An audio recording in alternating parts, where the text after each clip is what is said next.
उत्तराखंड जो देवभूमि है वहां पर डेमोग्राफिक चेंज हो रहा है, संत समाज इसे लेकर सवाल उठा रहा है। आज इसी पर चर्चा करेंगे कि क्या वाकई डेमोग्राफिक चेंज उत्तराखंड का हो रहा है, और अगर हो रहा है तो इसके कारण क्या है। तमाम मेहमान हमारे साथ जुड़ चुके हैं, उनका पहले इंट्रोडक्शन आपसे करा देते हैं। हमारे साथ राजेश बिष्ट जी भाजपा प्रवक्ता लाइव जुड़े हुए हैं, आशीष नौटियाल जी कांग्रेस प्रवक्ता हैं, देवचंद उत्तराखंडी जी यूकेडी प्रवक्ता, और शक्ति बर्तवाल जी स्वतंत्र पत्रकार हमारे साथ जुड़े हुए हैं। आप सभी मेहमानों का इस चर्चा में बहुत स्वागत है। शक्ति बर्तवाल जी, पहले आपके पास आएंगे, आपका वक्तव्य जानना चाहेंगे। जो कहा जा रहा है खासतौर पर संत समाज द्वारा कि डेमोग्राफिक चेंज हुआ है इस प्रदेश में, कानून बनना चाहिए, क्या कहेंगे? देखिए, दो तीन चीज़ें हैं। ये बात बार बार उठती है और बार बार उठ भी रही है। सवाल इस बात का है कि जो काम सरकार को करना है वो संत समाज को करना पड़ रहा है। तो इसको ये भी देखना चाहिए हमें कि क्या ये सिर्फ वाकई की जायज़ मांग है या फिर इसका एक राजनीतिकरण है। सवाल इस बात का है कि जो संत समाजों की ठेकेदारी करती है जो सरकार, उस सरकार 7 साल से सरकार सत्ता में आप हो, उत्तराखंड में अगर हम बात करते हैं, और आप लगातार सरकार में बने हुए हैं। ऐसा तो कोई नहीं है कि दूसरी सरकार इसलिए आप आरोप लगा रहे हैं। एक भी कदम हमें ये नहीं दिखाई देता है कि जो डेमोग्राफिक चेंज की अगर आप बात कर रहे हैं उसको रोकने के लिए, नियंत्रण के लिए कोई उठाया हो। देखिए, सीधा सा कहना ये होता है, ये बात कहने में बहुत अच्छी लगती है और इसका राजनीतिकरण हो जाता है। उससे और ज़्यादा संकट पैदा होता है जब आपस में लोगों की व्यवस्था हो जाती है, भाईचारा उससे बिगड़ जाता है। सरकार कुछ भी कर सकती है। अगर सरकार को वाकई इतनी चिंता है अपने पहाड़ी राज्य की और पहाड़ी लोगों की बहुत सारी चिंताएं हैं, तो इनको इसमें डेमोग्राफी चेंज को किस तरीके से नियंत्रण करें, ये प्रशासनिक अपनी जो अमला है, पूरे डिस्ट्रिक्ट एडमिनिस्ट्रेशन है, उसको बताना चाहिए। आज आप देखिए भारत का संविधान किसी भी देश के नागरिक को किसी भी राज्य में रहने की, विचार करने की स्वतंत्रता प्रदान करता है। लेकिन राज्य चाहे अपनी सुरक्षा और अपने रिसोर्सेसों को ध्यान में रखकर उसको कंट्रोल कर सकता है। आप किसी को रोक तो नहीं सकते हो अपने राज्य में, क्योंकि अगर हमको भी दिल्ली जाना हो और दिल्ली की सरकार ये कह देगी उत्तराखंड वाले दिल्ली नहीं आएंगे तो आप कैसे काम करेंगे? तो ऐसा तो नहीं हो सकता है। लेकिन पर्पज क्या है उस व्यक्ति का जो उस राज्य में विचरण कर रहा है, वहां पर रह रहा है? तो सरकार को ये इतनी छोटी सी बात है, क्या किसी जिले में, किसी गांव में, किसी ग्राम पंचायत पे आपने विजिटर रजिस्टर बनाया आज तक? तो जब आप एक विजिटर रजिस्टर जारी नहीं कर पाई सरकार 7 साल में, और डेमोग्राफी हो गई है, हम जो है लैंड जिहाद को रोकेंगे, इंटरनेट के जिहाद को रोकेंगे, इस तरीके की बात करने से समाज में बिल्कुल कोई अच्छा मैसेज नहीं जाता। आप 21वीं सदी में रह रहे हैं और जो भी इस देश का नागरिक हो उसको आपको सिर्फ अपने राज्य की चिंता होनी चाहिए। आपको बहुत ग्लोबल लेवल पे सोचने की जरूरत नहीं है। सरकारें छोटी इसलिए बनती है, जो विलेज पंचायत की अगर हम बात करते हैं, विलेज डेमोग्राफी की अगर हम बात करते हैं, इसलिए बनती है कि ग्राम प्रधान को अपने गांव की चिंता करनी है, वो बगल के गांव में क्या हो रहा है उसकी चिंता नहीं करनी है। तो मुख्यमंत्री को, सरकार को राज्य की चिंता करनी है कि हम अपने राज्य में किस तरीके से नियंत्रण करें, कैसे शांति बहाली। देवभूमि है, तो आप हरिद्वार की अगर हम बात करते हैं, उधम सिंह नगर की हम बात करते हैं और देहरादून की खासकर बात करते हैं, ये कॉमर्शियल जिले हो गए हैं। यहाँ पर तो चलो कोई भी आ रहा है, रोजगार कर रहा है और फिर अपना बिजनेस स्टैब्लिश कर रहा है। लेकिन अगर आप रुद्रप्रयाग की बात करते हैं, आप कह रहे हैं चंपावत में डेमोग्राफी खराब हो गई, आप कहते हैं अल्मोड़ा में हो गई है, तो कैसे हो गई? ये कौन लोग हैं और कैसे वहां तक पहुंच गए? जब आपके पास यही डेटा आज तक नहीं है, सरकार चाहे तो सरकार के होम मिनिस्टर खुद मुख्यमंत्री के पास हैं, वो कल प्रेस कॉन्फ्रेंस कर दे और कहें कि इतने लोग बिना किसी पर्पस से इन जिलों में हम कार्रवाई करेंगे, तो आपका प्रशासनिक अमला कहाँ है? अगर आपको वाकई चिंता है तो इस पर काम करना चाहिए। मुझे लगता है कि इस पर राजनीति कम होनी चाहिए, बल्कि इसकी गंभीरता को समझना चाहिए। और इसकी गंभीरता अगर हम तभी जा पाएंगे जब हम नतीजे देना चाहते हैं। आज भी आप देखिए, जो आप कह रहे हैं कि डेमोग्राफी चेंज हो गई है, जनसंख्या घनत्व में जो परिवर्तन आ रहा है, कुछ खास लोग जो हैं घुस गए, हम ये कह रहे हैं कि आप उनको आइडेंटिफाई मत करो, आप पहले ये आइडेंटिफाई कर लो कि सरकारी जमीनों पर कितने लोगों ने कब्जे किए हैं, आप उनको कब्जे हटा दीजिए। तो आप शुरुआत अच्छे से कीजिए ना। आप शुरुआत राजनीतिकरण से करेंगे, किसी को टारगेट करके करेंगे, तो क्रिया की फिर प्रतिक्रिया होगी और राजनीतिक लोगों को एक मौका मिलेगा और फिर आपकी राजनीति चमकेगी। जो असल मुद्दे हैं उससे आप ध्यान भटका देंगे। बिल्कुल। राजेश बिष्ट जी, जो हमारा सेंसस हुआ था वो 2011 में हुआ था, 2021 में होना था, लेकिन कोविड की वजह से वो टल गया, लेकिन अभी भी नहीं हुआ। आखिर सोर्स क्या है ये कहने का कि हमारी डेमोग्राफी इस प्रदेश में चेंज हुई है? जैसा कि अभी शक्ति बरतवाल जी ने भी कहा कि कोई ऐसा रिकॉर्ड है, कोई रजिस्ट्री है जिसमें ये पता लगाया जा सके कहाँ पे सबसे ज्यादा डेमोग्राफिक चेंज हुआ है? देखिए दिव्या जी, वर्तमान में सरकार जिस हिसाब से उत्तराखंड के जल जंगल जमीन की बात करती है, यहाँ के लोगों के अगर मैं कहूँ धर्म को बचाने की बात करती है, सुरक्षा की बात करती है, तो सरकार अपनी जगह पे बिल्कुल सजग है। अभी ये जहां तक वेरिफिकेशन रजिस्टर की बात बताई, इन्होंने इस वेरिफिकेशन रजिस्टर को एक ग्राम पंचायत स्तर पे बताने की बात करी है, उसको वहां पे बनना चाहिए। और मैं स्वतंत्र जी की बात, ये जो स्वतंत्र पत्रकार हमारे बैठे हैं बरतवाल जी, मैं इनकी बात से बिल्कुल सहमत हूं कि सरकार को इस ओर कदम बढ़ाने चाहिए। और उत्तराखंड की जो डेमोग्राफिक चेंजेस आ रहे हैं, इसमें गंभीरता से बात समझनी होगी कि अगर अन्य समुदाय के लोग आके अगर हमारे पहाड़ों में शांति के लिए अगर वो कहीं पे दखल दे रहे हैं, वहां की संस्कृति को अगर दखल दे रहे हैं, वहां पे अगर वहां की जमीनों को अगर लेकर उस पे कब्जे करने की बात कर रहे हैं, तो ये बात बिल्कुल सख्ती से इस पे कोई कार्रवाई भी होनी चाहिए, कोई कानून भी बनना चाहिए। और वैसे देखा जाए तो उत्तराखंड हमारा बहुत शांत प्रिय प्रदेश है जी। 27 राज्यों में अगर हम अपने प्रदेश को देखते हैं तो हमें यह समझ आता है कि यहाँ पे बहुत शांति है, लोगों में एक दूसरे के साथ भाईचारा बना हुआ है। लेकिन जो ये अन्य राज्यों से लोग आके जो यहाँ पे किसी तरह की चाहे घटनाओं को अंजाम देने की बात करते हैं या किसी तरह के भूमि कब्जे की बात करते हैं, लव जिहाद की बात करते हैं, जैसे ताजे मामले हमें देखने की बात मिली, लैंड जिहाद की बात हमें देखी कि जगह जगहों पे कुछ विशेष समुदाय के लोगों ने कहीं पे जमीन कब्जा करके जो वहां पे इन्होंने मजारे बनाने का काम किया था, उस पर सरकार ने त्वरित कार्रवाई करते हुए जो भी इस तरह की अतिक्रमण वाली बात थी, सरकारी भूमि पे, वन भूमि पे जो अतिक्रमण थी, उस पे सरकार ने निश्चित रूप से तत्काल कार्रवाई करी। और बीते 6 महीने के अंदर हमने उस कार्रवाई की सख्ती को और उसके परिणामों को भी देखा। बिल्कुल। दूसरी बात, जो इस समय जो विशेष समुदाय की मंशा है, ये मंशा समझ पाना बहुत मुश्किल है, लेकिन किसी एक व्यक्ति की वजह से पूरे समुदाय को, हम ये नहीं कहेंगे कि सारे लोग खराब हैं, लेकिन जिनकी शिक्षा की वजह से, जिनकी सोच की वजह से, जो देश के किसी भी कोने में जाके प्रभावित करते हैं हमारे लोगों को, उसके पीछे जरूर सख्त कार्रवाई होनी चाहिए। बिल्कुल। दूसरी बात जो मुझे समझ आती है, मुझे ये लगता है कि धर्मांतरण जो कानून माननीय पुष्कर सिंह धामी जी के नेतृत्व में इस प्रदेश को मिला है, वो कई हद तक इन लोगों की, जो इस प्रकार की प्रवृत्ति के लोग हैं, उनकी नाक में नकेल डालने का काम अवश्य करती है, जिसमें 10 साल की सजा, 50,000 का जुर्माना और उसके साथ साथ गैर जमानती जो धाराओं में वो केस रजिस्टर होगा, उससे मुझे लगता है कि काफी हद तक इसमें इन लोगों को, जो इस तरह की सोच के लोग हैं, उन्हें रोका जा सकता है। बिल्कुल। आशीष नौटियाल जी, जिससे शक्ति बरतवाल जी ने कहा, इसका राजनीतिकरण नहीं होना चाहिए, गंभीरता से इस स्थिति को लेना चाहिए। हमने हरीश रावत जी का भी बयान सुना, उन्होंने कहा जब मुख्यमंत्री डरते हैं तो मुस्लिम करते हैं। तो ऐसे लिहाज से तो आपकी पार्टी पर भी बहुत तमाम आरोप लगे, एक खास वर्ग को रक्षा देने का, उनके लिए काम करने का, तो फिर बीजेपी गलत क्यों हो गई आज? देखें, ये अभी डेमोक्रेसी की बात हो रही है, मैं आपको बताना चाहूँगा, डेमोक्रेसी तो एक सिर्फ बहाना है। असली मकसद जो है, वो जो कारतूस मिले 40, उनको छिपाना है। जो कारतूस मिल गए, अभी सल्ट में इनके जो हैं लोगों ने क्या काम करा, अभी लाल कुआं में देख लो क्या हुआ, पक्की नौकरी का झांसा देकर भाजपा के नेता ने क्या करा। तो इस तरह की कई घटनाएं हैं, इनको दबाने के लिए जब इनको कुछ नहीं मिलता तो ये उठा के यहाँ पे रख देते हैं डेमोक्रेसी। डेमोक्रेसी खराब किसने करी? 7-8 साल लगभग हो चुके हैं आपकी सरकार को। डेमोक्रेसी खराब कर कौन रहा है? नदी नालों में किसने बसाया? यही वो लोग हैं, इनके वो विधायक हैं जिनके नदी नालों में इन्होंने लोगों को बसाया है। आज भी आप देख लें, ISBT के पास जो पुल है, पुल के नीचे कई लोग रह रहे हैं, वो कहाँ से आ रहे हैं, कौन है, उनका वेरिफिकेशन कौन करेगा? पलटन में इधर आप घंटाघर की बात करें, वो कभी पेन कभी कुछ बेचने के नाम पे जो दुनिया भर के लोग आ रहे हैं, वो कहाँ से आ रहे हैं? आप चेक क्यों नहीं करते हैं? कौन आ रहे हैं, क्या आ रहे हैं सिर्फ? लेकिन अभी क्या है, कोई इनको टारगेट इनका कुछ नहीं है। उनको यह है किस तरह हम पर्दा डाल दें उस बात पर और राज्य के अंदर हिंदू मुस्लिम करना शुरू कर दे। अभी आपने देखा हो, कल की घटना है, पूरा पलटन बाजार बंद करा दिया गया, हिंदू मुस्लिम हो गया, वो पत्थर डंडे तलवारें निकल गई। अरे क्या कर रहे हो आप लोग? इस शांत राज्य में इस तरह की घटनाएं होना बिल्कुल भी वारा नहीं खाता। आप एक बात बताएं, चलो ठीक है, कल को मुस्लिम लड़के पे एक आरोप लगा, मुस्लिम लड़का था, उस पर आरोप लगा और भाई आपने मारा भी और आपने बंद भी करा दिया, सब कुछ हुआ, लेकिन इससे पहले जो पुलकित आर्य था वो तो हिंदू था, उसके लिए आपने कितने बाजार बंद कराए, कितनी बार बोला। प्रधानमंत्री जब उत्तराखंड आए तो शर्म आ रही थी, उनका नाम नहीं ले पाए इनकी हत्याकांड में, एक बार नहीं बोल पाए।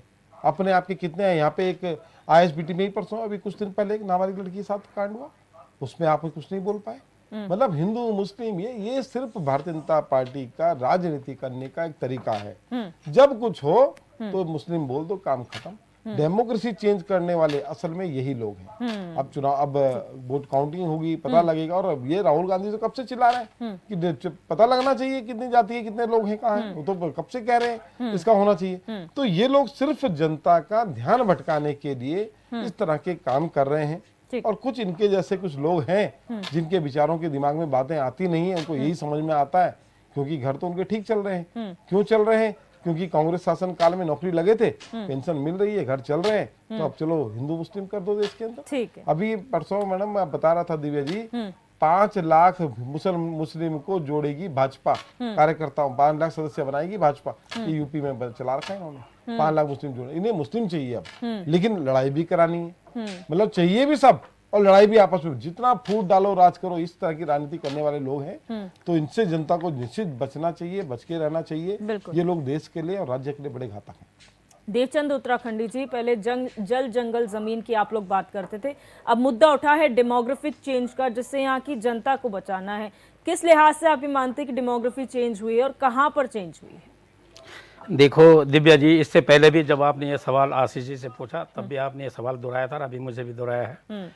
सबसे पहले तो मैं बर्तवाल जी का बहुत बहुत धन्यवाद करता हूं कि बर्तवाल जी ने पूरे उत्तराखंड की उत्तराखंडियत को ध्यान में रखकर जो वक्तव्य दिया है उसके लिए मैं उनका धन्यवाद देता हूं। फिर पुणे में यहाँ पर एक बात और बता देता हूं कि मेरी 45 साल मैंने देश की सेवा और राज्य की सेवा करते मुझे हो गया है, तो मुझे आप समझ सकते हैं मैं सीनियर सिटीजन हूँ। लोग मुझे रिक्रूट भी बोलते हैं, तो उन लोगों को ध्यान दिलाने के लिए मैंने ये बात कही है। दूसरी बात, अब मैं आता हूँ मुख्य मुद्दे पे, जो आपने बोला क्या मापदंड है। 2011 के मापदंड आज भी आप टेलीफोन डायरेक्टरी का जो फ्रंट इंफॉर्मेशन पेज में ले लो, कहीं भी ले लो, उनका जो लिंग भेद है, जो पुरुष कितने हैं महिलाएं कितने हैं, वो लगता है 2011 के बाद कोई बड़े नहीं है। उसके बाद उसमें धर्म विशेष में माइनॉरिटी में सिख कितने हैं, जैन कितने हैं, हिंदू कितने हैं, वो अभी तक 2011 में वो भी नहीं बढ़े हैं। तो उसके बाद आगे फिर आते हैं कि जब हिंदुस्तान में, हमारे यहाँ पर उत्तराखंड में जाति प्रथा के हिसाब से कौन किस जाति का कितना रहते हैं, उसका आंकड़ा निकालने के लिए 2011 के बाद कोई जनगणना नहीं हुई। तो मैं तो ये समझता हूं कि ये जो सवाल जो अभी आ रहा है कि ये जो आप बता रहे हैं कि ये डेमोग्राफिक हो रहा है या हो गया है, तो ये का तो कोई बेस नहीं है। हाँ, दिख तो रहा है कि हुआ है। अब वो दिख कैसे रहा है कि भारतीय जनता पार्टी की कथनी और करने में फर्क देखो।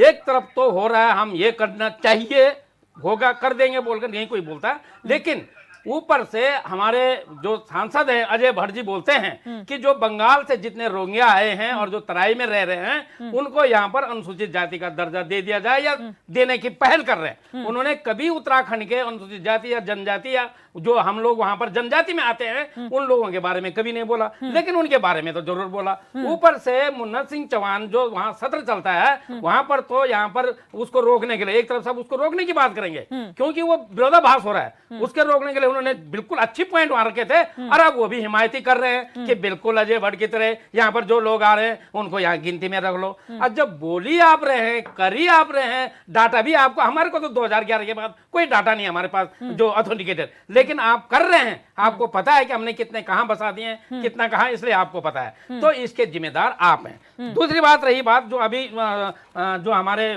बर्तवाल जी ने बताया था कि वहां पर जो आपका एक विजिटर रजिस्टर टाइप होना चाहिए था, दूसरी बात आप किस मकसद से यहाँ आ रहे हैं उसका जिक्र होना चाहिए था। और फिर आओ, आज मैंने पहली बार मैं उनका धन्यवाद करता हूं कि बीजेपी के नेता के मुंह से या वक्ता के मुंह से मुझे जल जंगल और जमीन शब्द सुनाई दिया। ये तो हमारा उत्तराखंड क्रांति दल का मुद्दा है और जब उत्तराखंड बना नहीं था तब से ये मुद्दा था। तो काश ये जो गोली है जल जंगल और जमीन और मूल निवास और भू कानून का, गैर सेना भी नहीं आ रहा हूं मैं, ये जो 3 मुद्दे हैं, मुझे लगता है कि ये जो डेमोग्राफिक ये जो बीमारी लग गई है इसका इलाज इन 3 चीजों से किया जा सकता था, बिल्कुल। लेकिन इस पर कभी ध्यान नहीं दिया। होना चाहिए तो बोल देते हैं। मैं निवेदन करूंगा, होना चाहिए नहीं, ये होगा।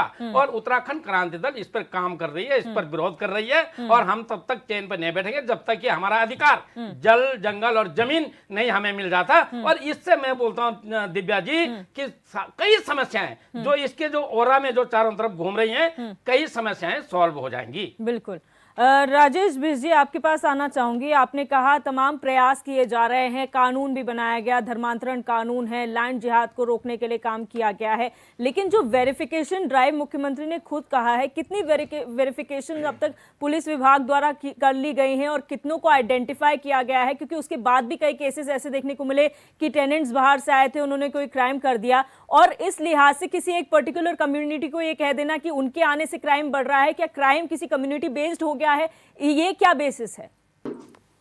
देखिए दिव्या जी, ये जो आपने वेरिफिकेशन का डाटा मांगा है, डाटा टिप्स में नहीं होता है। ये जबानी बताना मेरे लिए भी मुश्किल होगा, जी। क्योंकि ये डाटा इस तरह से अभी सार्वजनिक रूप से अभी सरकार को भी नहीं दिया गया है। पुलिस का अपना वेरिफिकेशन का जो पार्ट है जिसमें उनको कहा गया कि आपने ड्राइव चलानी, तो मुझे लगता है जब तक ये ड्राइव चलेगी डाटा शायद वो कलेक्ट करेंगे।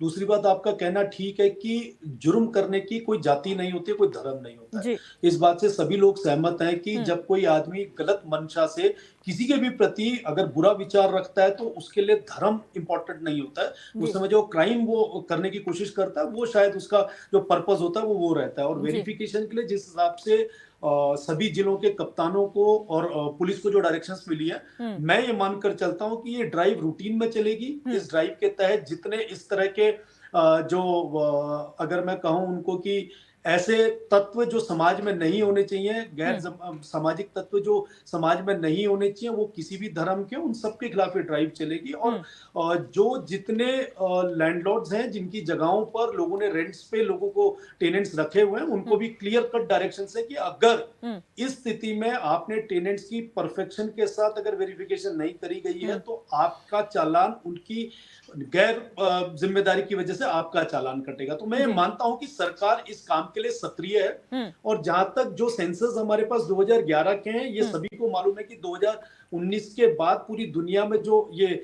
वैश्विक महामारी आई थी, इसकी वजह से 3 साल किसी भी स्तर पे किसी भी एडमिनिस्ट्रेशन के लिए पॉसिबल नहीं था कि उसको आगे बढ़ा सके। हाँ, भारतीय जनता पार्टी देश में तीसरी बार अपनी सरकार चला रही है, प्रदेश में दूसरी बार चला रही है। निश्चित रूप से ये हमारी पार्टी की जिम्मेदारी है कि इन सेंसस को भी बाय द टाइम कंप्लीट करे।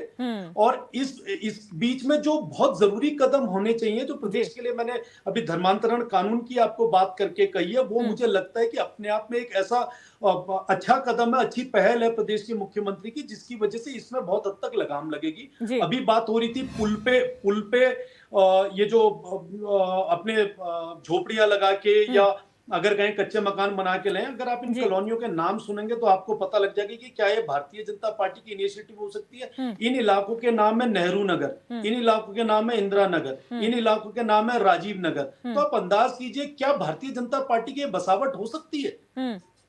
अगर हमने उन इलाकों के नाम रखने थे, हम अटल कॉलोनी रख सकते थे, हम कोई और अपने भारतीय जनता पार्टी के लीडर का नाम रख सकते थे। अपने आप में साबित करती है कि इनको पकड़ पकड़ के बुला के बसाने का काम किन व्यक्तियों ने करा है, किन सरकारों ने करा, और उसका राजनीतिक लाभ उन्हें क्या मिला है। अब वो सत्ता में नहीं है तो बीजेपी पार्टी को कोसने का काम करेंगे ही, क्योंकि इनके झूठ को, इनके इस जो ये व्यंग रचते हैं, जो ये नाटक करते हैं, इस नाटक को ये प्रदेश और देश देख चुका है। यही तो कारण है कि इनको अगर किसी श्रेणी में खड़ा नहीं कर रही है इस देश की जनता, तो उसके पीछे के कारण तो होंगे।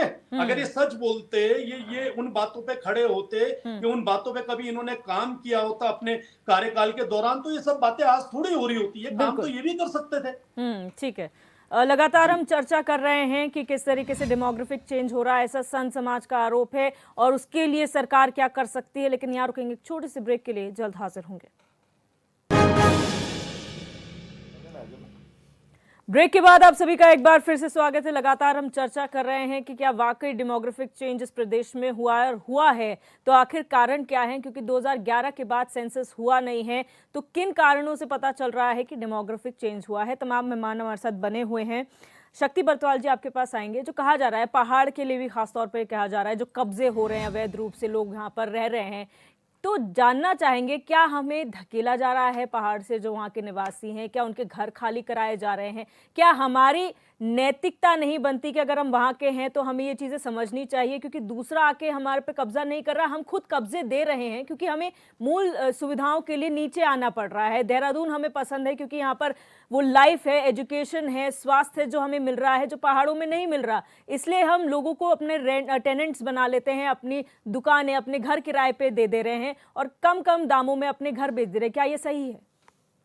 बिल्कुल जी, दरअसल ये 2-3 चीज़ें, इसको हमें बहुत गंभीरता के साथ समझना भी पड़ेगा। और इस पर अगर मैं आपको बताऊं, 2-3 चीज़ें हैं। अगर हम जिलों की बात करते हैं, आपने कहा कि पहाड़ी जनपदों में ये समस्या आ रही है, आखिर ये समस्या आ क्यों रही है? आपने एक पलायन आयोग बनाया जी। उस पलायन आयोग की क्या फाइंडिंग थी? क्या उस पलायन आयोग पर जितना आपने खर्चा किया, क्या उसकी आपने रिकमेंडेशन को माना? जी। क्या आज भी आप किसी भी जनपद में सरकार ये कह दे कि हम उस जनपद में ये उद्योग धंधा लेकर गए हैं, जब आपको रोजगार नहीं मिलेगा, जब आपको सड़क नहीं मिलेगी, जी। आपको स्वास्थ्य नहीं मिलेगा, तो आप करेंगे क्या? मतलब वो सिर्फ इस चीज के लिए वहां पर रहें कि आप के वनों की रक्षा करें और आप बड़ी बड़ी गाड़ियों में जो है राजधानी में, तथाकथित राजधानी में घूमते रहें और आप उनसे वोट लेते रहें 5 साल बाद, डेमोग्राफी के नाम पर उनको आप डराते रहें और वो डर के मारे आपको वोट देते रहें और बस आपका काम हो गया? या वाकई आप उनकी स्थिति को बदलना चाहते हैं? अगर आप बदलना चाहते हैं तो कितनी इंडस्ट्री आपने आज भी पहाड़ी जनपदों में लगाई? आपकी हिमाचल में इंडस्ट्री तैयार हो गई, आपकी सिक्किम इतना पहाड़ी राज्य है, हमसे भी खतरनाक सड़कें हैं वहां पर पूरा उद्योग धंधे स्टैब्लिश हैं। सिक्किम में पूरे छोटे छोटे गाँव में स्मॉल इंडस्ट्री खड़ी हो गई है, तो वहां पर जब हो सकती है तो आपके यहाँ पर क्यों नहीं हो सकती है? असम में आपने खड़ी कर दी है और पहले से चल रही है, 20-25 साल से चल रही है। वहां पर वो लोग अपना घर नहीं छोड़ते हैं क्योंकि उनको उद्योग वहां पर मिलता है, रोजगार वहां पर मिल रहा है। अभी आपने भी लोकसभा चुनाव के दौरान, हम भी 2-3 डिबेट में आपके साथ, आपने देखा होगा कि लोगों ने कहा सड़क नहीं तो वोट नहीं। तो जब वोट के लिए लोग सड़क के लिए आपको वोट नहीं देना चाह रहे हैं तो कहीं ना कहीं इस चीज की गंभीरता को समझना पड़ेगा। डेमोग्राफी चेंज हो रही है, इसको आप ऐसे नहीं बदल सकते हैं। आप ऐसा तो है नहीं कि आप जबरदस्ती कहते हैं जी आप अपने घर की रक्षा करें। दूसरी बात जो इन्होंने अभी बीजेपी के प्रवक्ता ने कही कि आज की डेट में जो पुलिस जो ड्राइव चलाएगी वो ठीक है, उसका स्वागत किया जा सकता है, लेकिन जब तक आप कम्युनिटी को साथ में नहीं लेंगे, जब तक उनको नहीं समझाया जाएगा कि किस तरीके से जो लोग आ रहे हैं उनके बारे में कैसे उनसे संवाद किया जाए, जो भी कम्युनिटी पर अगर आप टारगेट करना चाहते हैं या आपको लगता है कि पॉलिटिकल एजेंडा हो सकता है तो उनको भी आप शामिल कर सकते हैं। आप उस विशेष समुदाय के भी लोगों को भी कह सकते हैं ठीक है आप इस्टेब्लिश धंधा कर रहे हैं, आप खराब नहीं है, लेकिन कोई खराब आपकी आड़ में आ सकता है, इसलिए आपकी भी नैतिक जिम्मेदारी बनती है कि जो जिस मकसद से आ रहा है उसके वो पुलिस तक पहुंचे। तो वो कैसे पहुंचेगा जब आपके पास इसके लिए कोई प्लान ही नहीं है अभी? अब सोचिए, आपको क्या लगता है कि रोज पुलिस जाएगी और नॉक करेगी किसी के दरवाजे और फिर पूछेगी आप किस काम के लिए आए, और वो बता देगा क्या? लोकल कम्युनिटी के पास वो ताकत होती है जो आपकी इंटेलिजेंस के पास भी नहीं होती है। जितनी भी आप हमारी फोर्स है, आर्मी है, वो भी पूरा जो रेस्क्यू अभियान अपनी चलाती है वो लोकल इंटेलिजेंस पर चलाती है। उनका कोई मैकेनिज्म नहीं होता वहां पर, उनको पहले से कोई आदमी वो प्लान थोड़ी करते हैं वहां पर कि कौन क्या हो जाएगा। वो बकरी चराने वाले से, वहां पर दूध बेचने वाले से, उनके साथ संवाद स्थापित करते हैं कि कोई भी ऐसी घटना अगर होती है तो आप हमें बताइए। तो जब आपका ये संवाद ही नहीं रहेगा, तीसरी बात जो हमने स्टार्टिंग में कही, झारखंड में, छत्तीसगढ़ में, हिमाचल में और असम में एक सिस्टम है, वहां पर भी यही दिक्कतें जब आई तो उन्होंने एक सिस्टम क्रिएट किया अपने स्टेट में। उन्होंने कहा कि आप किसी भी नागरिक को अपने राज्य में रोक नहीं सकते, संवैधानिक अधिकार है, लेकिन राज्य अपनी सुरक्षा की दृष्टि से उन्होंने लोकल कम्युनिटी के बीच में अपने पंचायत के मॉडल के हिसाब से उन्होंने एक रजिस्टर जारी किया और उसने ग्राम प्रधान से लेकर उन्होंने कहा कि भैया जो भी आपके यहाँ आएगा वो उसका नाम और पता और उसका पर्पज आप एंट्री करेंगे।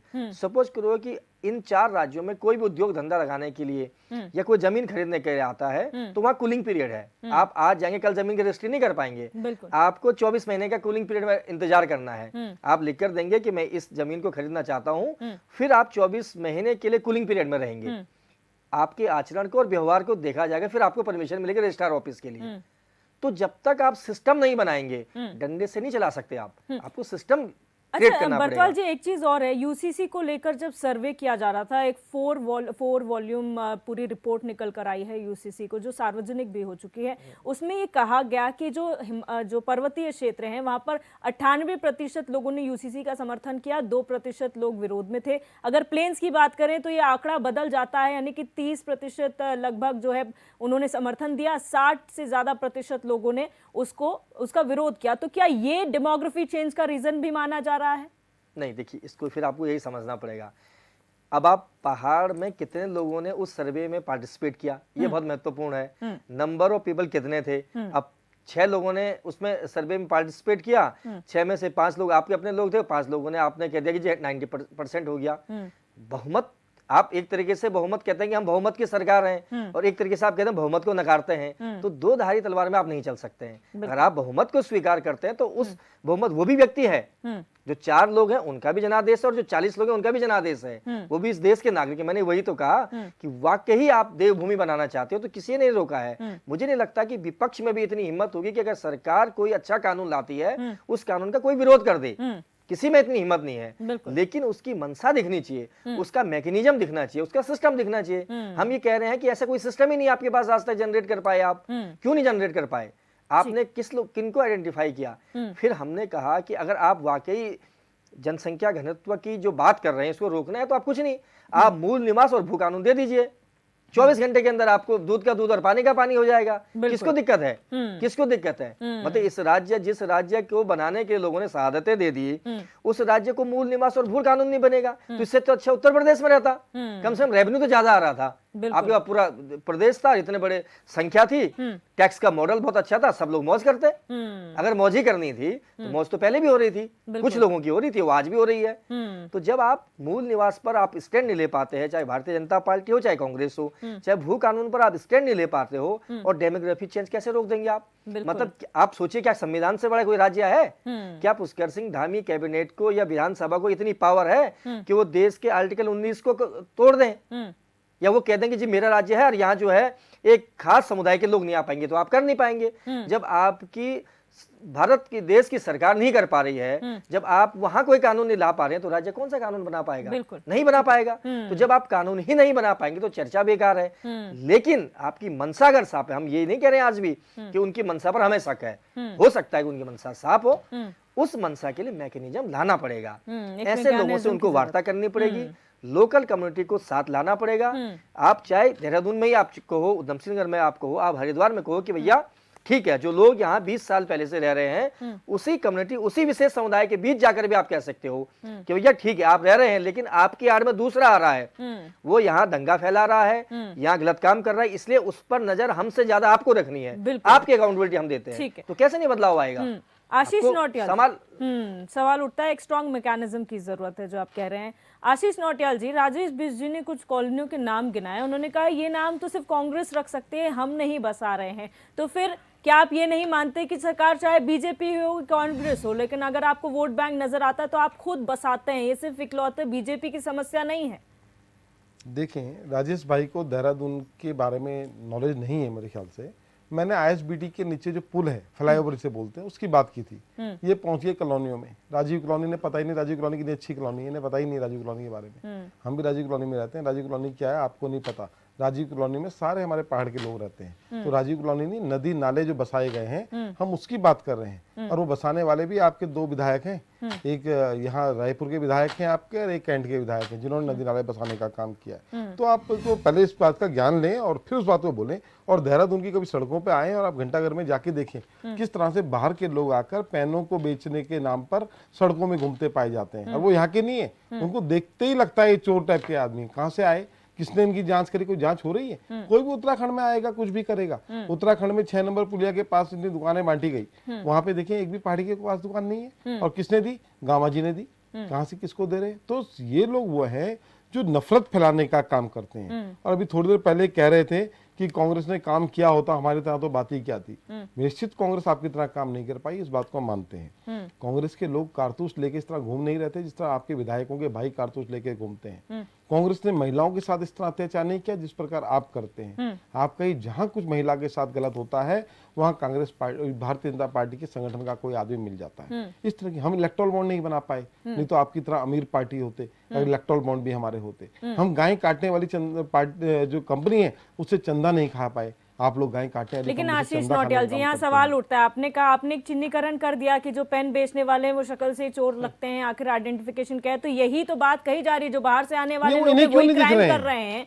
तो क्या ये जो पेन बेचने वाले वो आज आए हैं क्या? 7 साल पहले आए हैं क्या? वो तो इस प्रदेश में, इस दून शहर में पहले भी बेच रहे थे, पहले भी हमें झंडे बेचते हुए नजर आते थे। दिव्य दर्शनी जी, अभी भी आप दर्शना चौक पे देखेंगे तो सारे बाहर के लोग भीख मांगने के नाम पर उत्तराखंड में आ रखे हैं। और यही लोग जो नुशे का जो काम होता है, ये पुड़िया पड़ियाँ जो बिक रही हैं, देहरादून आज नशे का हब बनकर रह गया है। यही लोग हैं ये सब जो इस तरह काम करते हैं। दून हॉस्पिटल के बाहर, सबको पता है दून हॉस्पिटल के बाहर है, बिंदाल पुल के बगल में है, ये सफेरा बस्ती के आसपास का एरिया है, सब जानते हैं। 7 साल पहले बसी हैं सर, ये बस्तियां 7 सारा साल काम पहले यही बसी तो हैं। हो रहा है, यहीं पे ही सारा काम हो लेकिन रहा है। एक सिर्फ बहुत अच्छा बीजेपी ये कैसे जिम्मेदार है इसके लिए? क्या देखिए, आंसरेबिलिटी आप लोगों की नहीं है? नहीं, अब आपको ये जब जनगणना होगी इसमें अगर ये पता लगे कि 7 साल के अंदर कितने लोग बढ़े हैं और उससे पहले कितने बढ़े हैं, तो इसके बाद का पता लग जाएगा कितने लोग कहां से हैं। लेकिन आज सरकार आपकी है, कानून व्यवस्था कौन संभालेगा? हम संभालेंगे क्या? नशे का आप खुद बोल रहे हैं, मुख्यमंत्री जी बोल चुके हैं, हमारे डीजीपी बोल चुके हैं कि नशे का कारोबार बहुत ज्यादा हो रहा है उत्तराखंड के अंदर। तो कहां से हो रहा है, कैसे हो रहा है, ये देखने का विषय है और देखना भी चाहिए। आज सरकार आपकी है, पुलिस प्रशासन आपके पास है, शासन पर सब कुछ है। सिर्फ राज्य के अंदर नफरत फैलाने का काम मत करो, कुछ करने का भी काम करो। राज्य में अगर आपको सरकार बनी है और देश के अंदर तो आपने क्या हालत कर रखी है हमें दिख रहा है। एक लड़की कुछ टाइम पहले हम देख रहे थे, टीवी में आ रहा था, पापा पापा मोदी ने वार रुकवा दी। अब वो पापा जो है मणिपुर की घटना नहीं रुकवा पा रहे हैं। मणिपुर में देखें आज फिर मणिपुर जल रहा है, पापा वहां तो रुकवाने चले गए, अपने इंडिया नहीं दिख रहा अपने पापा को। तो इस तरह के लोग हैं, विश्व गुरु बन बैठे हैं अपने आप में, हम विश्व गुरु हैं और विश्व गुरु भेड़िए को नहीं पकड़ पा रहे हैं। भेड़ियों का आतंक यूपी में आजकल टीवी में हेडलाइन बन रहा है, भेड़िया आ गए, अब सीआर भी आ गए, आप इनसे रक्षा नहीं कर पा रहे हैं। उत्तराखंड के आप देखें, कभी बाघ से लोग परेशान हैं, स्कूल छुट्टियां करनी पड़ी स्कूलों की। आप उत्तराखंड की ऑलवेदर रोड को देख रहे हैं, ऐसी रोड बना दी जो टूटेगी नहीं। उत्तराखंड की रोडों से लोग परेशान हैं, हर जगह हर क्षेत्र में आपने ऐसे हाल कर रखे हैं। और बातें करते हैं जीरो टॉलरेंस, नया नाम रखा है इन्होंने, जीरो टॉलरेंस। ये वो जीरो टॉलरेंस वाले हैं जब इनके मेयर गामा जी पर जब आरोप लगा आय से अधिक संपत्ति का, तो जिसने आरोप लगाया उसे जिला बदर कर दिया। जो बोले वही बेईमान, वही चोर। और अब गणेश जोशी जी के ऊपर जो इनके विजिलेंस है वो कह रही है भैया मैं परमिशन देता हूँ, हम भी कुछ जांच करें, पर ये परमिशन नहीं दे रहे हैं जीरो टॉलरेंस वाले। गणेश जोशी जी के ऊपर आय से अधिक संपत्ति का आरोप है, पर इनके जीरो टॉलरेंस वाले परमिशन नहीं दे रहे हैं कि उन पर जांच हो, क्योंकि वो इनके नेता है। और भाजपा में तो 100 खून माफ, भाजपा में जो है वो कुछ भी कर ले, वो महिलाओं के साथ बलात्कार कर रहे हैं, वो यहाँ पर इस तरह की हरकतें कर रहे हैं, आय से अधिक संपत्ति अर्जित कर रहे हैं, उनके लिए कोई नहीं, कारतूस लेकर घूम रहे हैं, क्या क्या कौन से कारोबार चल रहे हैं। तो इनके लिए सब कुछ माफ है, पर दूसरी पार्टी का है तो उसको बेमतलब उसके आगे पीछे सीबीआई को घुमा घुमा के और अपने आदमी पर कार्रवाई करने का काम नहीं कर रहे हैं। तो बड़ी स्थिति विडम्ब है और हमें इस चीज को समझना चाहिए, देखना चाहिए। और डेमोक्रेसी कुछ नहीं है एक्चुअल में, जो इनकी जो छवि खराब हुई है उत्तराखंड के अंदर, जो महिलाओं के नाम पर देख लीजिए या किसी भी आप आरोप में इनके जो पकड़े जा रहे हैं लोग, उसमें देख लीजिए, बेरोजगारी में देख लीजिए, तो उस छवि को एक साइड ये करने के लिए कि चलो अब केदारनाथ चुनाव है, संत समाज बोल रहा है, इस तो तरह आप से कह ये रहे लोग हैं कि राजनीति अरे से संत प्रेरित समाज है से भी संत कौन समाज? बुलवा रहा है? देखिए बोल रहा क्या होता है, अब मैं आपसे कुछ बुलवा दूं, किसी कुछ बुलवा दूं, संत समाज भी इनके साथ जो जुड़े हुए हैं, इनके कार्यकर्ता हैं, वो कुछ और थोड़ी है, इनके कार्यकर्ता हैं, उन्होंने बोल दिया। इस समय मुद्दा तो हमारा सल्ट का है, जहां आप नौकरी का झांसा देकर क्या क्या हरकतें कर रहे हैं, मुद्दा तो वहां है, पर मुद्दे को घुमा के यहाँ डेमोक्रेसी चेंज हो गई, बहुत बड़ी दिक्कत हो गई। तो ये तो होना ही है, जब तुम लोग करवा रहे हो डेमोक्रेसी चेंज नहीं हो रही, तुम करा रहे हो डेमोक्रेसी चेंज। ठीक है, देवचंद उत्तराखंडी जी, आपने कहा मूल निवास भू कानून दे दीजिए, आपकी समस्या तुरंत समस्या का समाधान हो जाएगा। लेकिन जब तक नहीं हो रहा, क्योंकि एक समिति बनाई गई है, वो अपनी रिपोर्ट पेश करेगी, उसमें क्या टेक्निकलिटीज है वो जब तक क्लियर नहीं होती, तब तक क्या? देखो दिव्या जी, मैं समझता हूँ यहाँ पर जो सम्मानित पैनल है वो गढ़वाली अच्छी तरह से समझ सकता है। एक गढ़वाली में औखान है कि काणते में मुख बनिला, और फिर थोड़ी देर बाद बोलता है काने बिगड़ते नींद नहीं होनी। कहने का मतलब ये है कि पर्टिकुलर जाति विशेष धर्म विशेष पर मैं यहाँ पर नाम ले रहा हूँ, मुसलमानों से इनको बिल्कुल घृणा है, पर उन्हीं जाति उसी विशेष धर्म से बिना इनका काम नहीं चल रहा है, उन्हीं को यहाँ बसाने का ये काम कर रहे हैं। आज रोंगिया वहां से ये क्या हिंदू हैं जो वहां से आए हैं और जो तराई में बसे हुए हैं। तो कहने का मतलब यह है इनकी कथनी और करने में बहुत फर्क है। ऐसा करके जब तक ये दुगला रवैया रहेगा तब तक ये काम नहीं चल सकता है। अब जैसे बात आई थी, जैसे अपने बरतवाल जी ने पुनः अपनी दूसरी बैठ में बताया है कि किस तरह से इसको रोका जा सकता है, समन्वय किया जा सकता है। और एक बात यहाँ पर थोड़ा सा मैं ये नहीं बोलता कि कांग्रेस ने नहीं, कांग्रेस भी अपनी बात को पलटने की कोशिश कर रही है, हमने नहीं किया उसने नहीं किया, लेकिन 2000 के बाद दोनों पार्टियां बराबर के उसमें ये हैं जिन्होंने यहाँ पर बसाने का काम किया। मैं थोड़ा सा एक बात के लिए एक चीज का मैं विरोध करता हूँ। बीजेपी के प्रवक्ता बोलते हैं कि राजीव नगर और इंदिरा नगर और कौन से उन्होंने जो कांग्रेस के नाम लिए हुए हैं, इसका मतलब ये उनका नाम कभी नहीं लेंगे। वो ये नहीं मानते ये कभी हमारे नेता रहे, कभी प्रधानमंत्री रहे, ये बहुत दुखद है। जबकि पार्टी छोड़ करके ये हमारे मंत्री रहे, चाहे राजीव जी हो चाहे इंदिरा जी हो, इनके नाम पर अगर किसी ने शहर जिसने भी बताया, लेकिन नाम न लेना। अगर आज अटल सड़क योजना है तो क्या कांग्रेस वाले या कोई दूसरी पार्टी वाले अटल का नाम नहीं लेंगे? ये बड़ी गंदी बात है और ये सोच गंदी है। पर चलो जहां पर भी हम पॉइंट पे आते हैं, इन बातों को छोड़ के अभी जो बात होनी चाहिए थी कि 2000 से लेकर आप 2007 से ही ले लो, जैसे अभी बरतवाल जी ने 20 साल की बात करी, पर हम जिस चीज की बात करते हैं हम तो 1950 की बात कर रहे हैं। यहाँ पर मैक्सिमम सरदार कम्युनिटी है और भी कम्युनिटी थी। 2000 पहले 1920 से 1910 से रह रहे हैं, काम को आपत्ति है उनको। हम पहाड़वाद और ये बात नहीं कर रहे। अगर पहाड़वाद करते हम तो जब यूपी की बात थी, यूपी में एक पर्वतीय पहाड़ का एक अलग से मैप था और उस मैप के हिसाब से हम सारे लोग जनजातियों में आते थे और हमको अच्छा खासा 6% आरक्षण मिलता था और हमारी आजीविका चल सकती थी। बल्कि बैलेंस करने के लिए जो हमारे पहल आई कि और हमारे अन्य जातियों को भी हमारा एसटी वगैरह में डाला जाए ताकि हम यूपी के साथ बैलेंस हो जाए। अगर वही चीज होता तो हमने उत्तराखंड क्यों बनाया? हमने उत्तराखंड इसलिए बनाया था कि एक जो अराजकता है, ये जो देव भूमि है, ये जो शांतिपूर्ण हमारा जो रवैया है वो बना रहे। यहाँ पर आप आ सकते हैं दोबारा कि हम सब काम एक दूसरे से मिलकर के काम कर सकते हैं, लेकिन जब मनसा साफ हो, नियत साफ हो, तो नीतियां उस हिसाब से बन जाती हैं। तो मेरा तो निवेदन है, सलाह रहती है कि आप पुनः एक बार, जैसे बरतवाल जी ने भी रिकमेंड कर दिया है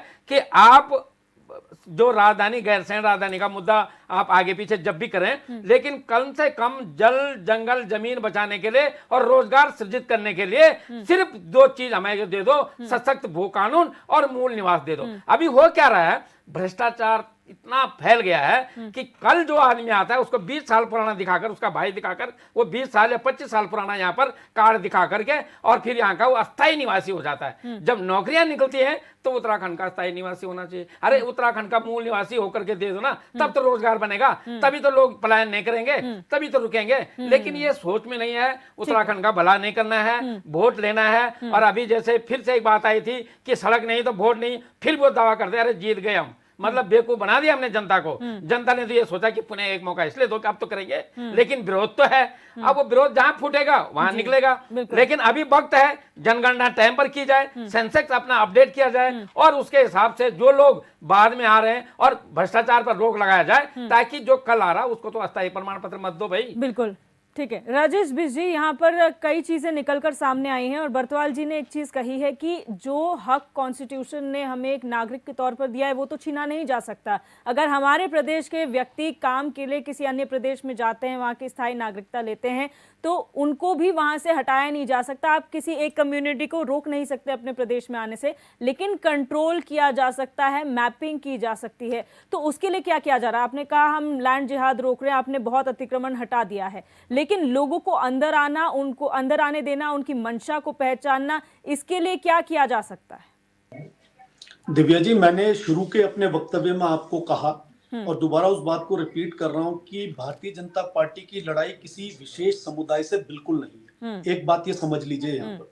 दूसरी इंपॉर्टेंट बात मैं बता देता हूं, विपक्षी दल में जो भी साथी बैठे हो वो बेशक जितनी मर्जी नफरत फैलाने की कोशिश करें, एक शब्द उन्होंने अपने आप कहा कि यूपी के अंदर 5 लाख मुसलमान भाइयों को भारतीय जनता पार्टी सदस्यता दिला रही है। तो इस बात से अपने आप ये साबित होता है कि भारतीय जनता पार्टी को किसी विशेष समुदाय से कोई घृणा नहीं है। ये लड़ाई अगर कराने का काम किया तो 65 वर्षों में इस देश के अंदर जिन्होंने किसी तरह का सख्त कानून, किसी तरह की सख्त व्यवस्था इस देश को नहीं दी है, ये अपने आप में उनका फेलियर है। दूसरी बात, देहरादून के बारे में मेरे से बात पूछी गई थी, मैं बता देता हूँ। चूना भट्टा से जो नदी आती है वो कहाँ मिलती है, भाई आशीष जी को पता नहीं होगी। वो आके कहाँ मिलती है, वो एमडीडे कॉलोनी डालन वाला होते हुए फिर जहां पे चूना भट्टी की दूसरी रायपुर से जो नदी आती है उसके साथ वो दोनों नदियां मिलकर रिस्पिना पुल बनती है। इनकी जानकारी के लिए बताता हूँ, हो सकता है देहरादून में इनकी बसावट अभी की हो। मेरी सन 83 की बसावट है, मेरी एजुकेशन देहरादून में हुई और मैं रहता भी देहरादून में। दूसरी इंपॉर्टेंट बात, इन्होंने बिंदाल पुल की नदी की बात करी, वो कांवली रोड होते हुए कहाँ मिलती है एसजीआरआर के पास से, इनकी जानकारी भी नहीं होगा, क्योंकि इन्हें सिर्फ और सिर्फ आईएसबीटी की एक नदी के बारे में पता है, क्योंकि घूमे ही वहां तक होंगे। ये फ्लाईओवर कह रहा हूँ, नदी नहीं कह रहा हूँ, मैं वो बता दे रहा हूँ जो भी है। फ्लाईओवर बोलते हैं, नदी नहीं बोलते। राजीव नगर कॉलोनी में बेशक रहते होंगे, राजीव बस्ती के बारे में इन्होंने नहीं सुना होगा, क्योंकि ये पॉश इलाके में रहते हैं। इनको राजीव बस्ती जाने का मौका थोड़ी मिला। कभी नेताओं के साथ जाके वोट मांगने जाएंगे तो इन्हें पता चलेगा राजीव बस्ती कहाँ है, सोनिया बस्ती कहाँ है, नेहरू बस्ती कहाँ है। और एक सज्जन यहाँ पे बैठे हैं, उनको होश ही नहीं है कि हम किन नेताओं के बारे में कोई बात क्या बोल रहे हैं क्या नहीं बोल रहे हैं। हमने तो कभी नहीं कहा कि हम उनका नाम नहीं लेते। हमने ये कहा कि अगर भारतीय जनता पार्टी की बसावट होती तो क्या वो नेहरू जी के नाम से बसावट करती, इंदिरा जी के नाम से बसावट करती, राजीव जी के नाम से बसावट करती। ये बात प्रश्न है कि ये बसावट हमारे द्वारा नहीं की गई है। ये बसावट जिनके द्वारा की गई है वो सामने साक्षात उदाहरण है। अब 7 साल से वो बेचारे अगर बेरोजगार घर पर बैठे हैं, सत्ता में नहीं है, तो इसमें भारतीय जनता पार्टी का क्या दोष है? अच्छा राजेश जी, आपने अपने वक्तव्य में अभी कहा कि हमें किसी एक कम्युनिटी से कोई नफरत नहीं है, कोई घृणा नहीं है, उनको टारगेट हम नहीं कर रहे हैं। लेकिन माफ कीजिएगा, आप ही के नेता जो टर्म्स यूज किए जाते हैं वो शायद हमने पहले किसी और समुदाय के उसमें परिप्रेक्ष्य में तो नहीं सुने। जो जिहाद शब्द आया है वो सिर्फ एक कम्युनिटी बेस्ड है। अगर हम लव जिहाद कहते हैं, लैंड जिहाद कहते हैं, तमाम जिहाद कहते हैं, तो वो शायद किसी और कम्युनिटी के लिए यूज नहीं होता। तो ये शब्द क्यों? अतिक्रमण तो सब कर सकते हैं। एक चीज जी दिव्या जी, आपकी बात बिल्कुल ठीक हो सकती है। जब मैंने शुरू में अपना वक्तव्य दिया, मैंने आपको स्पष्ट रूप से कहा कि किसी भी तरह के जुर्म की, नफरत की कोई जाति नहीं होती है। ये मैंने आपको शुरू में कहा। दूसरी बात मैं आपको बताता हूं कि ऐसा क्यों होता है कि अन्य समुदाय के लोग हिंदुओं को बरगलाते हैं किसी लालच में, हिंदुओं को अपनी बातों में लाते और उनका धर्मांतरण करते हैं। क्या उदाहरण इस देश ने नहीं देखे? क्यों ऐसा हो रहा है कि एक ही कम्युनिटी के लोग जगह जगहों पे मजारों के नाम पे या अन्य किसी अपने रहन सहन के हिसाब से जमीन को कब्जाने का काम कर रहे हैं? क्या ये उदाहरण डिबेट नहीं हुई है इन मुद्दों पे? बिल्कुल। ये हम नहीं कह रहे हैं, ये उदाहरण कह रहे हैं जो हो रहा है, जो चीज चली आ रही है, एक पैटर्न को जो एक समुदाय चलाकर चल रहा है, उस बात पे कही जा रही है ना ये बात। खराब तो किसी भी जाति का व्यक्ति हो सकता है। तो इसमें भारतीय जनता पार्टी की किसी भी धर्म से, किसी भी समुदाय से नफरत, उसको अलग करना या अपने से दूर रखना बिल्कुल नहीं है। ये उन लोगों की जरूरत है जो वर्षों से विपक्ष में बैठे हैं, आने वाले 10 साल भी विपक्ष में बैठेंगे और उन्हें कोई ना कोई तो वजह चाहिए ना बोलने के लिए। वो उन लोगों के लिए कैसे एक उदाहरण पेश करेंगे कि आपकी लड़ाई हम पेश कर रहे हैं। बिल्कुल। आज जब कहीं पर आयुष्मान कार्ड इस्तेमाल होता है तो क्या वह धर्म पूछा जाता है? आज जब किसी को पेंशन मिल रही होती है तो क्या धर्म पूछा जाता है? ठीक है। क्या किसी मजहब के बारे में सवाल किया जाता है? एक सज्जन हमारे कह रहे हैं कि हम लोगों ने जो यहाँ पे लड़ाई लड़ी है वो सिर्फ एक समुदाय के खिलाफ लड़ी। ऐसा बिल्कुल नहीं। आप जब हमारी सत्ता में थे, आपने 5 साल कैबिनेट का सुख भोगा। आप जब विपक्षी पार्टी के साथ उनकी सत्ता में थे, आपके सवाल, आपके जवाब, आपकी लड़ाई जल जंगल जमीन कहां थी उस समय? उस समय मौन क्यों थे आप? क्यों सड़कों पे नहीं उतरे आप? क्यों आपने पार्टी का समर्थन छोड़ा नहीं? छोड़ देते। तब देखते हम आपको कि आपको सीट का लालच है, अपना लालच है, या आप लोगों के बारे में सोचते हैं। और अगर आपकी बातों में जरा भी सत्यता है तो उत्तराखंड के लोग क्यों आप लोगों को मौका नहीं दे रहे? क्यों जमानतें जब्त हो रही हैं आप लोगों की? क्यों विपक्ष में एक भी सीट आप लोगों की नहीं आती है? ये आप लोग मंथन कीजिए उस पे। भारतीय जनता पार्टी हर समुदाय को, हर जाति को साथ लेकर चलने वाली पार्टी है और किसी विशेष समुदाय के लिए ड्राइव नहीं है। ठीक है, शॉर्ट में जवाब दीजिए, मैं फाइनल कमेंट की ओर जाऊंगा। मैं शॉर्ट में जवाब ये दे रहा हूँ, जब इन्होंने अब ये बात करी कि हमारे जब भी 2-3 विधायक जब भी आए थे, तो जब कांग्रेस और बीजेपी के साथ रहे तो हमने वहाँ पर एक लैंड का एक मापक दिया था कि कोई भी आदमी जो है 225 गज जो स्क्वायर मीटर में होता है उससे ज्यादा नहीं लेगा, जिसको त्रिवेंद्र सरकार ने एकदम उल्टी कर दिया है। और ये शायद ध्यान आपको ना हो, कोई बात नहीं भाई साहब, आप इसको पता करें। पर एक विधायक की इस डिमांड को लेकर जब आप लोगों ने नहीं किया तो हमको दूसरे के पास जाना पड़ा, जब उन्होंने भी नहीं किया तो तब हमको छोड़ना ही पड़ा। और इत्तेफाक आप लोगों ने भ्रम फैलाया कि तब आप कहां थे, तब आप कहां थे। हम तो जब बना भी नहीं था राज्य तब से थे, पर आपने सत्ता का जो मलाई चाटते रहे और आज हम ही को बोल रहे हो कि तुम तब कहां थे। हम तब भी थे, आज भी थे। अपना संविधान में उठाए गए सवालों का, विधेयकों का जो बनाए गए उनको एक बार पढ़ लो। मैं कांग्रेस और बीजेपी दोनों से निवेदन करना चाहूंगा कि एक बार उसको देख करके समझें कि वास्तव में दिवाकर भट्ट जी ने और एरी जी ने ये सवाल आपके विधानसभा में बार बार उठाए हैं, लेकिन आपने ले लिए। लेकिन अभी वक्त है, मैं मशवरा दे रहा हूं, आप उत्तराखंड को बचाने के लिए एक बार इन्हें जल जंगल जमीन पर इनका अधिकार दे दो और इनको अपना मूल निवास दे दो। उसके बाद की लड़ाई हम लड़ते रहेंगे। हमने उत्तराखंड बनने से भी पहले गैरसैंण राजधानी बनाई थी और हमारी तरफ से वो राजधानी है। ठीक है, आप सभी मेहमानों का इस चर्चा में जुड़ने के लिए बहुत बहुत शुक्रिया। आज हमने चर्चा की कि संत समाज उत्तराखंड का ये आवाज उठा रहा है, डेमोग्राफिक चेंज हो रहा है, सवाल खड़े हो रहे हैं कि आखिर कारण क्या है। सरकार का अपना पक्ष है कि तमाम यहाँ पर कानून बनाए जा रहे हैं, सख्त कानून है, ऐसी चीज़ों को रोका जा रहा है। हालांकि सेंसस 2011 के बाद अभी तक नहीं हुआ है। अब देखना ये होगा कि कब सेंसस कराया जाता है, क्या आंकड़े सामने आते हैं और जो डेमोग्राफी चेंज हो रही है उत्तराखंड में उसे कैसे रोका जाता है। बहुत सारे सजेशंस इस डिबेट में आए हैं, उम्मीद करेंगे इन्हें भी उसमें शामिल किया जाएगा। बहरहाल क्वेश्चन आवर में मेरे साथ बस इतना ही। आप देखते रहिए HNN 24/7, जुनून सच दिखाने का।